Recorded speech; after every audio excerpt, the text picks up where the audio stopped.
Photos tell a story of a small piece of time. One look at a photo and memories will come flooding back. The experience, what you saw, what you smelled, but most importantly, the way you felt. It's Alpha, the photographer from Malaysia, and I have received my share of comments that I take pretty good photos in the moment. This is actually one of my favorite type of photographies because I do like documenting. When I first started, I thought it was as easy as clicking your shutter a million times, going over and over. But I soon realized that it wasn't like that, and there is a little bit more to it. And today I wanted to share my tips with you, whether you're a professional, amateur, or enthusiastic iPhone photographer. Be observant, be prepared, and always watching. I can't tell you how many times I was distracted by something in the corner. I know, I probably shouldn't be. Keep on guard and always looking and observing. You might find even more moments if you keep watching what's happening around you. For events when something is not happening, I take this time to find new places to take photos. If I know dances will happen in a location, I will find my prime spot to take the best photos. And then I will do a circle and see if I could shoot top down or even through people, windows, or objects. Shooting through objects or people can tell a different story. For events and weddings, I usually have a form, so I do prepare this in advance, and so I know the order of events. If I still don't know on the day, and if I think that there may have been changes, I will double check with the MC or the person that's hosting the event, or I will just stay observant if I can't get as much information out of that as possible. I will pick my prime spot for these locations that I want to take the photos, and when the right moment comes, I will be in position and ready. I will also have a backup, and I will also have another location just in case I want to take some different angled photos. If you want this form, it is linked in my description below. It means that when you are also planning events or weddings, I categorize my photos into two: the action and the reaction. Some people wonder why I don't walk around snapping a million times, and for a large part of events, I'm just watching and observing. I label the action as a document. To tell the story of the event of a moment, we need to know what's happening. This is necessary so when actions change, I take photos of the next one. What is often missing is the reaction. Watch and listen, and if there is a speaker who is telling something funny, something surprising, or is crying, take a picture of the audience members and also that speaker. I tend to seek, if there is a bride or groom, their closest parties for their significant moments. For example, their parents or their siblings. I have marked them in my mind and I take photos of them during this time.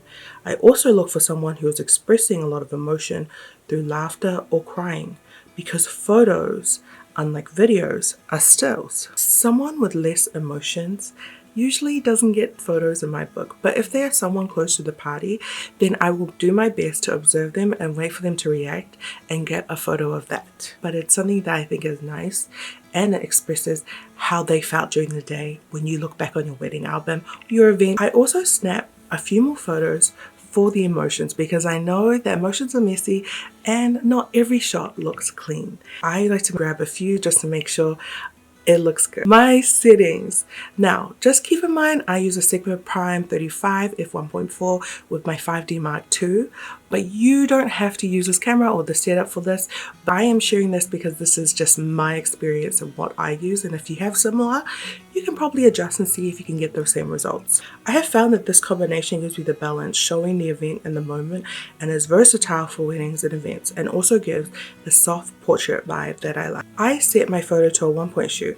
I find if I use the automatic or play too much with this, I can miss moments by either the shot being blurry or unfocused, so this is the safest option for fast shooting. My camera also reacts faster instead of trying to register the subject. I will change the point during the shoot, but I do that quickly and only if I have time. To take the photos in the moment, if I can, I try to avoid flash. Seeing flash can interrupt the flow of the moments, however for night, this is unavoidable. My setting is during the day. If I can, the shutter speed is always high. It is at least 400. If the event is happening quickly, then a minimum of 500. The point is to make sure I capture the moment. If you want blur, then this might not be the look for you. I've found I've always captured moments. I keep my f-stop at 2.2 to 3.5 because when you create bokeh behind, the moment is easy to be focused on. My ISO is adjusted to whatever suits lighting, usually to its lowest. The only difference for night is I set it at the lowest I can for my shutter speed, between 200 to 250. Any faster and it will not register on my flash, I keep my f-stop at the lower end 2.2 and my ISO around 400 or higher. Though there may be grain is better than having blurry shots. In my opinion, only. Unless that's your intended effect, which I do also like the look of as well for some, but not for all, especially when you're trying to capture mood. Number 3, be quick. I am usually a lone photographer who usually takes photos of events. So not only am I shooting the event taking place, but also I have to take pictures of the reactions. I do a quick picture of the event and then I turn and take pictures of the audience. And I do this very quickly. Being quick is key. Get in and get out. If you have the right settings above, these should be very easy. Number 4, the after is just as important as the before. Choosing the right photo is key. If you love all of them, you can definitely edit them. I'm not telling you not to. If you do proofing, I would also still do this culling method. Sometimes choosing the right photo with just the right expression will do more than providing 5 photos. I could do a whole video about culling, but honestly, it's not my favorite part of photography, but it definitely makes a huge difference. If you want this type of video, please comment down below. This is the example I want to use for today. The motion and the expression I want is carefree and happy. I kept this unfocused one because I thought it was an interesting photo. The other unedited photos I didn't keep was this. Her expression was slightly awkward on her jaw. These ones looked like she was charging at the camera, and it wasn't the expression that she had joy as opposed to these edited photos. If you provide all your photos to your clients and they pick their number of photos they could keep, you could still edit this out in your own culling. You can keep both and let the client pick. But for me as a photographer, I provide as much good photos as I can and discard too many similar photos. That's just a personal choice. So do with that what you will. Remember that culling is your gatekeeping and sets the tone for your photography. It's okay to be critical, but remember to keep important moments because they might not be important to you, but they may be important to the client or to the people who experience the event. I hope these tips help you take better photos in the moment and help recreate that experience through your photography. Please remember to like, subscribe, and comment down below. And if there's anything you want to know, please ask and I can do that in my next video. Have a good day.